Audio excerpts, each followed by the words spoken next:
Rabotai, the past few days we've been discussing the differences between teffilin shel Rashi and teffilin shel Rabbenu Tam. We said that the minhag of most of the Sfaradim is to wear teffilin both of Rashi and Rabbenu Tam, even for those who aren't on the highest spiritual level, even for simple people. That's the minhag. Now, the truth is that both from a halachic and a Kabbalistic perspective, both according to Shulchan Aruch and according to the Kabbalah, according to the Re'ah Kadosh and the other Mekubalim, it is always best to wear Rashi and Rabbenu Tam together. Maran Shulchan Aruch says it very clearly in Siman Lamed Dalet that a person should wear them both together.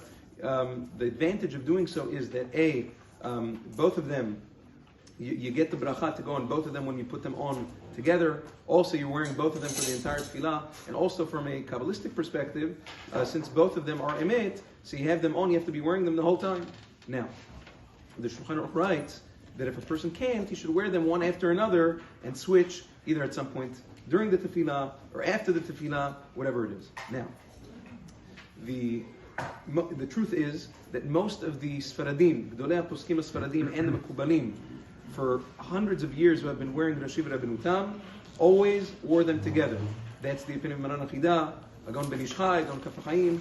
All of the Poskim Sfaradim and the Mekubalim, they've always worn them together. The only issue is that famously, Maran Zechron Bracha raises the issue that although it's very clear also from the Gemara in the last perek of Masechet Eruvin that there is place both on the hand and on the head for two tefillin.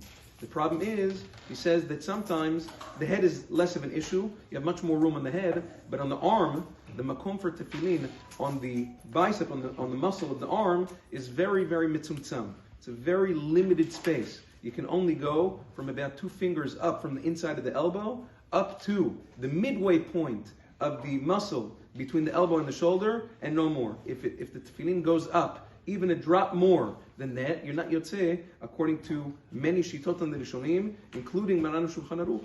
So over there he says, many times when people wear 2 tefillin, especially since the top tefillin is that of Rashi, many times they're not careful, or many times it's not possible to be careful since their arms are not that big, and the tefillin goes up. The tefillin is placed in a place that you're not yotzeh because it's too high up on the arm. Therefore, he says, in order to avoid all issues, and he says this is even by the small tefillin, even by the tiniest tefillin, which we call today pitzponim, he says it's not going to work for most people. Therefore, he says the best idea, which is what he did himself, is to take 2 pairs of tefillin and Rashi and Rabbenu Tam, but not to wear them simultaneously, but one after another.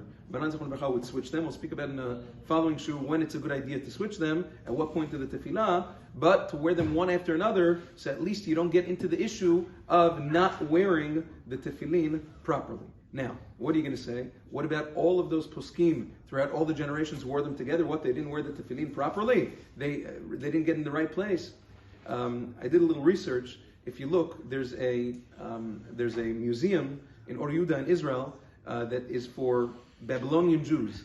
A few years ago, they auctioned off the Ben Ish Chai's tefillin.